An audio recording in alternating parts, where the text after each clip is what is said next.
Alright, so Focus XR5, you can follow the same video for the RS mk2, Symposer delete. Basically the Symposer's job is to put engine noise from here through the Symposer into the back of the dashboard. We replace them because they're a known leak spot there and the hoses are quite well known for cracking. So this video is just going to show you the three options that we offer for them and just how to change it quickly. Alright, so we've got the basic Symposer blanking plug. Will fit into the optional silicone hose or it'll fit straight into the normal hose.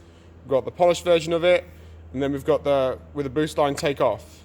Now, only get the boost line take off if you're then going to put a vacuum line onto it to run an aftermarket boost gauge. If you're not doing that, don't do that.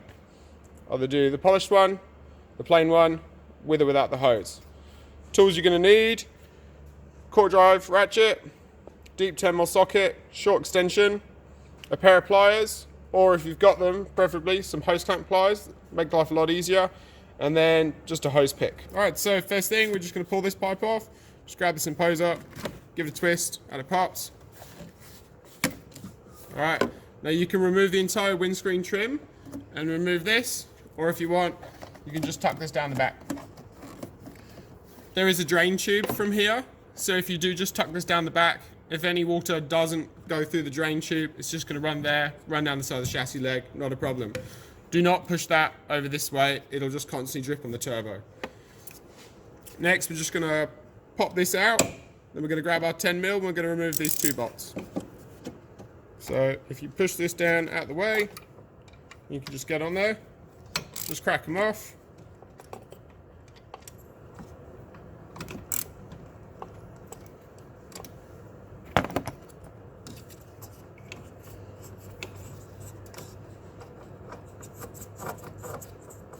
Now I tend to take one bolt all the way out because then you can swing the bracket and it just makes life easier to remove the second bolt.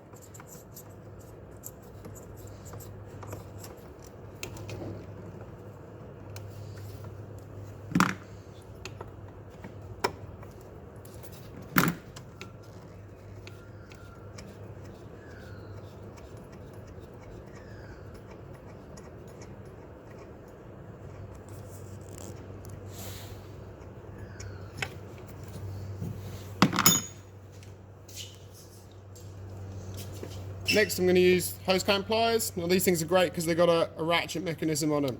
So as you tighten it then won't open. So the hose clamps are designed so you've got a small bit that sits in the cup and then the bigger bit sits in the tang. You can use normal pliers. It's just a bit more fiddly because it won't hold itself, so you've got to keep that pressure on. And it is a bit tight with space, so you just kind of got to wedge it in there.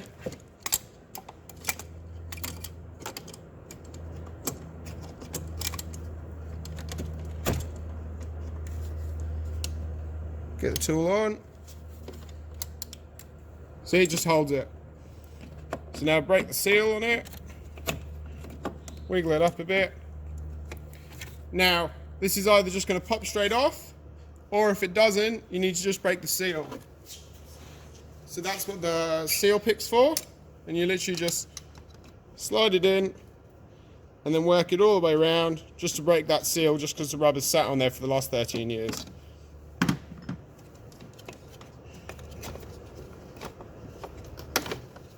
That's the Symposer out.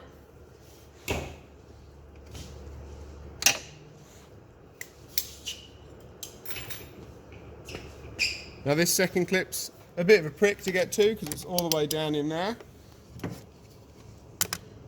So you can just sit down there.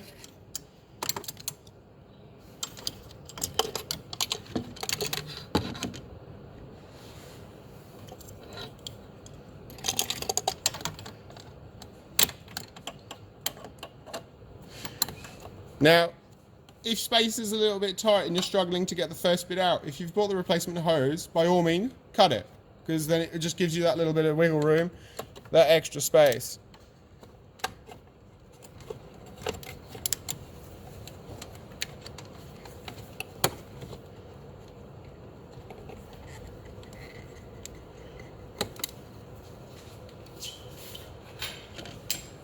Same deal again. If you need to use the hose pick, use the hose pick.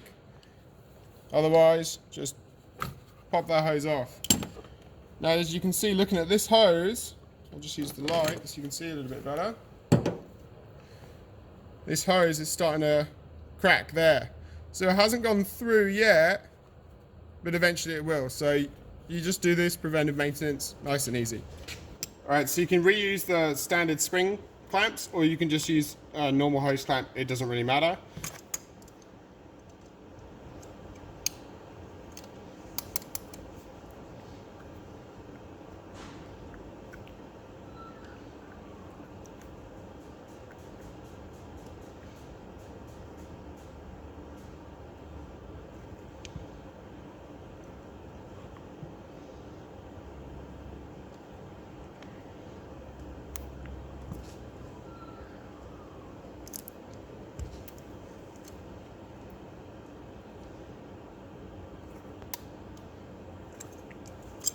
Make sure it's all the way in like that.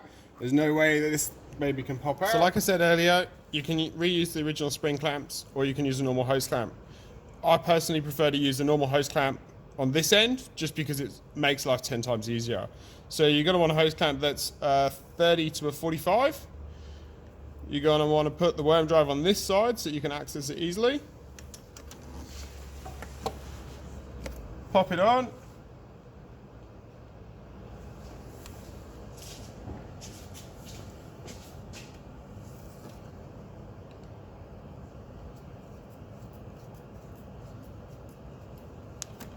Tighten up the clamp.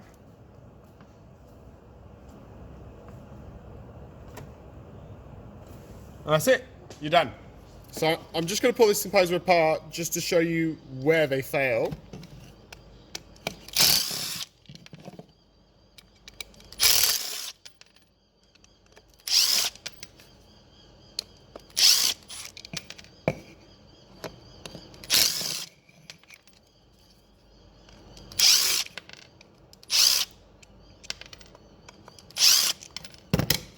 So it's quite a clever design, really. We've got these two halves and this diaphragm here. So this side is coming from your boost hose, and what happens is you get pulses, and as it pulses, it moves this one back and forth, and as this one moves, it moves that one, which then creates a pulse this side. But normally, if you've got a boost leak that you just can't locate, most of the time it's either going to be that hose, or you end up with a little split in the diaphragm in the corners. This one's pretty good, but that's normally where they split. It will be one of these corners, there'll just be a tiny little split, and then that's it.